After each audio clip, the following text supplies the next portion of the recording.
తెలంగాణ రాష్ట్ర కొత్త సీఎస్గా సంజయ్ జాజు నియమితులయ్యారు. ఆ స్థానంలో ఉన్న రామకృష్ణారావు జూన్ 30న పదవి విరమణ చేస్తుండటంతో ఆయన స్థానంలో సంజయ్ జాజు బాధ్యతలు స్వీకరిస్తారు. 1992 బ్యాచ్ ఐఏఎస్ ఆఫీసర్ అయిన ఆయన మెకానికల్ ఇంజనీరింగ్ లో ఎంటెక్ చేశారు. Cost and management accountant ICWAI అర్హత సాధించారు. ఫైనాన్స్ విభాగంలో MBA పూర్తి చేశారు.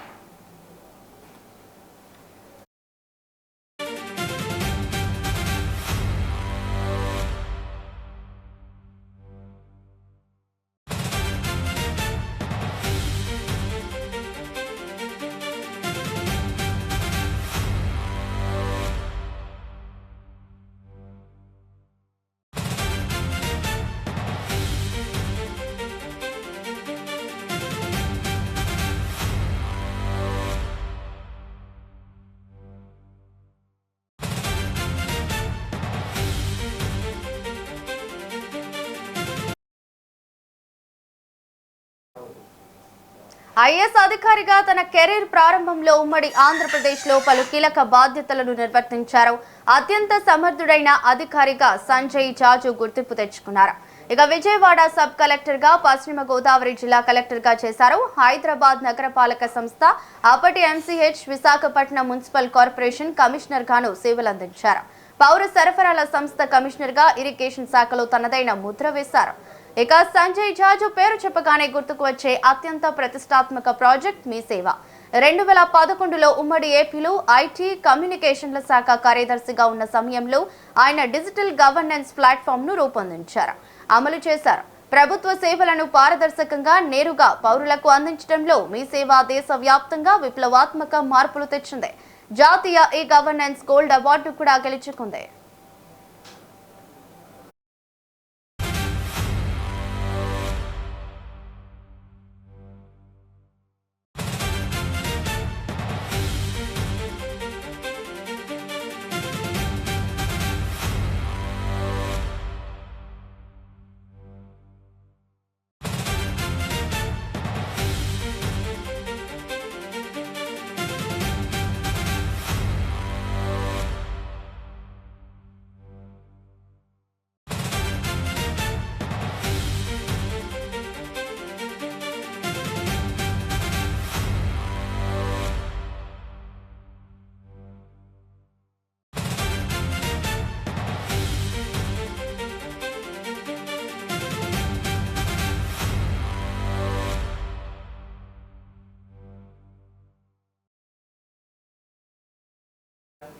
ఇక 2014 అక్టోబర్లో డెప్యుటేషన్ పై కేంద్ర సర్వీసుల్లోకి వెళ్లారు సంజయ్ జాజు.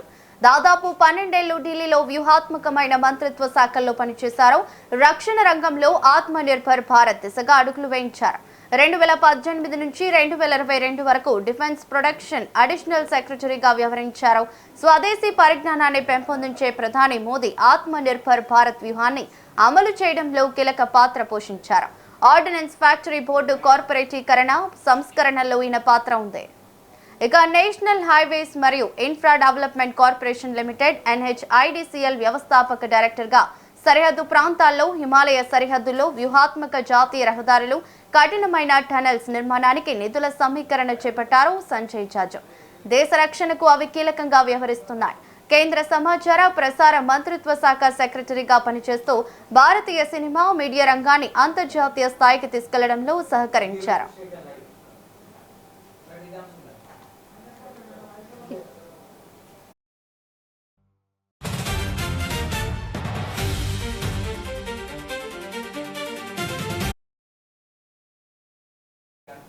ఇక తెలంగాణకు తిరిగి రావడానికి ముందు ఈశాన్య ప్రాంత అభివృద్ధి మంత్రిత్వ శాఖ కార్యదర్శిగా బాధ్యతలు కూడా నిర్వహించారు.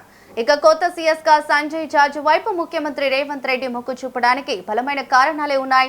పుష్కర కాలంగా కేంద్ర సర్వీసులో ఉండటం వల్ల రాష్ట్రంలో ఎలాంటి రాజకీయ వివాదాలకు దూరంగా ఉన్నారు. ఇక గత ప్రభుత్వ ముద్రలు ఆయనపై ఏమాత్రం లేవు. 2029 ఫిబ్రవరి వరకు ఆయనకు సర్వీస్ ఉంది. ప్రస్తుత ప్రభుత్వ పూర్తి కాలం పాటు పరిపాలనలో స్థిరత్వం, కొనసాగింపు ఆస్కారం ఏర్పడుతోంది. ఇక కేంద్రం నుండి రాష్ట్రానికి రావాల్సిన నిధులు, మౌలిక సదుపాయాల ప్రాజెక్టుల సాధనలో సంజయ్ జాజు ఢిల్లీలో పనిచేసి అనుభవం కీలకం కానుంది. డిజిటల్ పాలనలో మౌలిక వసతుల కల్పనలో మంచి ట్రాక్ రికార్డు ఉన్న సంజయ్ జాజు నేతృత్వంలో అధికార యంత్రాంగం వేగాన్ని పుంజుకుంటోందని భావిస్తున్నారు. ఇక ఇదే అంశంపై మరింత సమాచారం మా బ్యూరో చీఫ్ శేఖర్ లైవ్ లో అందిస్తారు. శేఖర్,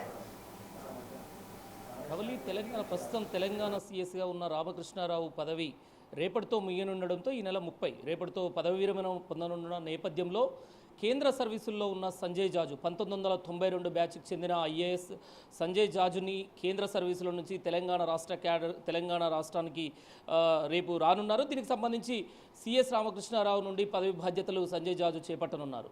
అయితే దీనికి ప్రధానంగా అంటే కేంద్రంలో చాలా అనుభవంతో పనిచేసిన వ్యక్తి సంజయ్ జాజు. అక్కడ కేంద్ర పరిపాలనా వ్యవస్థ సంబంధించి ప్రసార భారతికి సంబంధించి అనేక పదవుల్లో వన్నె తెచ్చిన వ్యక్తి సంజయ్ జాజు. దీంతో కేంద్రంలో మంచి సత్సంబంధాలు ఉన్న వ్యక్తి, 1992 బ్యాచ్కి చెందిన వ్యక్తి, ఉమ్మడి ఆంధ్రప్రదేశ్లో అనేక క్యాడర్లలో తను జాబ్ చేసిన పోస్టింగ్ ఉన్న తన పాలనని కొనసాగించిన వ్యక్తి కనుక సంజయ్ జాజు కావాలని తెలంగాణ ముఖ్యమంత్రి సీఎం రేవంత్ రెడ్డి కేంద్రాన్ని కోరడంతో మొత్తానికి తనను తెలంగాణ క్యాడర్కు మాత్రం కేటాయించారు. రేపు సంజయ్ జాజు పదవి బాధ్యతలు చేపట్టనున్నారు తెలంగాణ సీఎస్గా.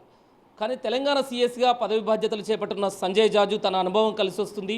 పరిపాలన స్థిరత్వం, తెలంగాణలో అమలవుతున్న సంక్షేమ పథకాలు, తెలంగాణ ప్రభుత్వం తీసుకున్న అనేక సంక్షేమ పథకాల విషయాల్లో వాటి అమలు విషయంలో సంజయ్ జాజు నిర్ణయాలు కీలకం కానున్నాయి. తన అనుభవం అక్కడికి వస్తుంది అని చెప్పేసి తెలంగాణ ప్రభుత్వం భావించింది. ఈ నేపథ్యంలో సంజయ్ జాజు ముందు అనేక సవాళ్లు కూడా ఉన్నాయి. ఈ తెలంగాణలో కాంగ్రెస్ ప్రభుత్వం ఏర్పడి 2.5 ఏళ్ళు ప్రభుత్వం 2 నెలల పాలన కొనసాగుతున్నది. ఈ నేపథ్యంలో కాంగ్రెస్ పార్టీ తెచ్చిన అనేక సంక్షేమ పథకాల విషయంలో సంజయ్ జాజు వాటిని ముందుకు తీసుకెళ్లాల్సిన అవసరం ఉంది. అందులో ప్రధానంగా ఇందిరమ్మ ఇండ్లు కావచ్చు, అలానే యువ వికాసం కావచ్చు, రైతు భరోసా లాంటి ప్రత్యేక స్కీమ్ల విషయంలో మాత్రం సంజయ్ జాజు అనుభవంతో ముందుకు తీసుకెళ్లాల్సి ఉంటుంది. రాష్ట్రంలో ఆర్థిక పరిస్థితి పైన ఎప్పటికప్పుడు తెలంగాణ ప్రభుత్వం ఆర్థిక పరిస్థితి అంత బాగోలేదు అంటూ పదే చెప్పుకుంటూ వస్తున్న నేపథ్యంలో ఆర్థిక సమన్వయాన్ని, ఆర్థిక పరిస్థితులని గాడిలో పెట్టి ఆర్థిక పరిస్థితుల్ని కలుపుకొని ముందుకు వెళ్ళేలాగా ఆర్థిక పరిస్థితులతో నెట్టుకు వెళ్లాల్సిన పరిస్థితుల్లో సంజయ్ జాజు మాత్రం తన పాత్ర కీలకం కానున్నది. అంతేకాకుండా సంజయ్ జాజు ప్రధానంగా ఈ సీఎస్గా బాధ్యతలు చేపట్టాక ఇప్పటికే కేంద్రం నుంచి రావాల్సిన పెండింగ్ బకాయిలు కావచ్చు, అనేక అంశాలు కేంద్రం నుంచి రావాల్సిన విభజన హామీలు కావచ్చు, పెండింగ్ బకాయిలు, ప్రతి ఒక్క విషయంలో సంజయ్ జాజు తన పాత్ర కీలకం కానున్నది. ఎందుకంటే కేంద్ర సర్వీసుల్లో పనిచేసిన అనుభవం ఉంది. అనేక మార్లు కేంద్రంలో మొన్నటి వరకు కూడా, ప్రస్తుతం వరకు కూడా తను ఎంతో కీలకమైన శాఖల్లో కేంద్రంలో ముఖ్యంగా ముఖ్యాధికారిగా పనిచేశారు కనుక అక్కడ సత్సంబంధాలు ఉన్నాయి కేంద్ర ప్రభుత్వంతో, అధికారులతో. కనుక తెలంగాణ ప్రభుత్వానికి ఇది ఎంతో లాభం చేకూరుస్తుందని భావిస్తున్నారు. దీనికి తను అక్కడ కేంద్ర అధికారులతోటి ఆ సత్సంబంధాలు, ఆ పరిచయాలు ఉపయోగపడతాయి. రాష్ట్రానికి రావాల్సిన నిధుల విషయం కావచ్చు, పెండింగ్ బకాయిల విషయంలో కావచ్చు, ప్రాజెక్టుల విషయం కావచ్చు, ఇట్లా అనేక విషయాలపైన సంజయ్ జాజు ఆ పరిచయాలతోటి తెలంగాణకు రావాల్సిన అనేక విషయాలపైన అది దోహదపడుతుంది అని భావిస్తున్నారు. మరోపక్క తెలంగాణలో ఎంతో ముఖ్యమైన ప్రాజెక్టులు ఉన్నాయి. వాటిని తెలంగాణ ప్రభుత్వం చేపట్టింది. గాంధీ సరోవర్ ప్రాజెక్టు కావచ్చు, మూసి ప్రక్షాళన కావచ్చు, ఇలా ప్రతి ఒక్క అంశం, మెట్రో రైల్, ప్రధానంగా మెట్రో రైల్ అంశం కావచ్చు, మెట్రో రైల్ ప్రాజెక్టు అంశం, ఈ కీలకమైన ఈ ప్రాజెక్టు విషయాల్లో సంజయ్ జాజ్ అనుభవం ఖచ్చితంగా ఉపయోగపడుతుందని చూస్తున్నారు. ఈ మెట్రో రైల్ విషయంలో మాత్రం ఫేజ్ 2 ఏదైతే విస్తరణ ఉందో దాని విషయంలో సంజయ్ జాజు ఆలోచనలు, తన ప్రణాళికలతో ఎలా ముందుకు తీసుకెళ్తారనేది చూస్తున్నారు. గాంధీ సరోవర్ ప్రాజెక్టు విషయంలో కూడా కేంద్ర ప్రభుత్వం నుంచి గ్రీన్ సిగ్నల్ లభించినప్పటికీ అక్కడి నుంచి రావాల్సిన నిధుల విషయంలో కావచ్చు, ఆ ప్రాజెక్టు పురోగతి పైన తను ఎలా ముందుకు వెళ్తారు, ఎలాంటి నిర్ణయాలు తీసుకుంటారనేది, అలానే మూసి ప్రక్షాళన విషయం కూడా కేంద్రం నుంచి అనుమతులు రావాల్సి ఉన్నది. దాని విషయంలో కూడా కొత్త సీఎస్ సంజయ్ జాజు ఎలా నిర్ణయాలు తీసుకోబోతున్నారు, ఎలా ముందడుగులు వేస్తారనేది మాత్రం ఇదొక సవాళ్లతో కూడుకున్నది. ఇక మరో విషయం, సంజయ్ జాజుకు సీఎస్గానే కాకుండా తెలంగాణ రాష్ట్ర ఐటీ పరిశ్రమలకు సంబంధించి కూడా అనేక ముఖ్యమైన కీలక బాధ్యతలు కూడా అప్పచెప్పారు. అంటే ఇతర దేశాల నుంచి కూడా పెట్టుబడులను ఆకర్షించే విషయం, అనేక కొత్త ప్రాజెక్టులు, పెట్టుబడిదారులు ఇతర దేశాల నుంచి రావడానికి, పరిశ్రమలు పెద్ద ఎత్తున ఆకర్షించడానికి తెలంగాణలో ఎలాంటి నిర్ణయాలు తీసుకోవాలి, కొత్తగా పరిశ్రమలు ఇతర దేశాల నుంచి ఇక్కడ తెలంగాణలో స్థాపించాలనంటే వాళ్ళకి సంబంధించిన ఆ పరిశ్రమలకు సంబంధించిన ముఖ్యమైన బాధ్యతలు కూడా అప్పచెప్పారు. మనం చూసుకోవచ్చు, ఫ్యూచర్ సిటీ విషయంలో తెలంగాణ ప్రభుత్వం ఫ్యూచర్ సిటీని ఏర్పాటు చేయడమే కాకుండా తెలంగాణకు ఇది ముఖ్యంగా మారబోతున్నది. అలానే 3 ట్రిలియన్ దానికి సంబంధించిన ఆర్థికకు సంబంధించిన ఎకనామిక్ విషయంలో తెలంగాణ ప్రభుత్వం ముందుకు వెళ్తున్న నేపథ్యంలో ఈ ప్రధానంగా ఫ్యూచర్ సిటీ విషయంలో ఎలాంటి నిర్ణయాలు తీసుకోనున్నారు, పరిశ్రమలను ఎలా ఆకట్టుకోబోతున్నారు, ఇతర దేశాల నుంచి తెలంగాణలో పెట్టుబడులకు పరిశ్రమలకు పెట్టడానికి వీలుగా ఏదైతే ప్రచారం విషయంలో కావచ్చు అనేక విషయాల్లో సంజయ్ జాజు అనుభవం పనికి వస్తుంది. ఖచ్చితంగా ఆ విషయంలో తనకు ప్రత్యేకంగా బాధ్యతలు అప్పచెప్పారు. ఈ నేపథ్యంలో రేపు సిఎస్ అంటే గతంలో ఇప్పుడు ప్రస్తుతం ఉన్న సిఎస్ రామకృష్ణారావు రేపటితో పదవి విరమణ ముగియనున్న నేపథ్యంలో పదవి విరమణ తీసుకోనున్న నేపథ్యంలో సంజయ్ జాజు రేపు బాధ్యతలు చేపట్టనున్నారు.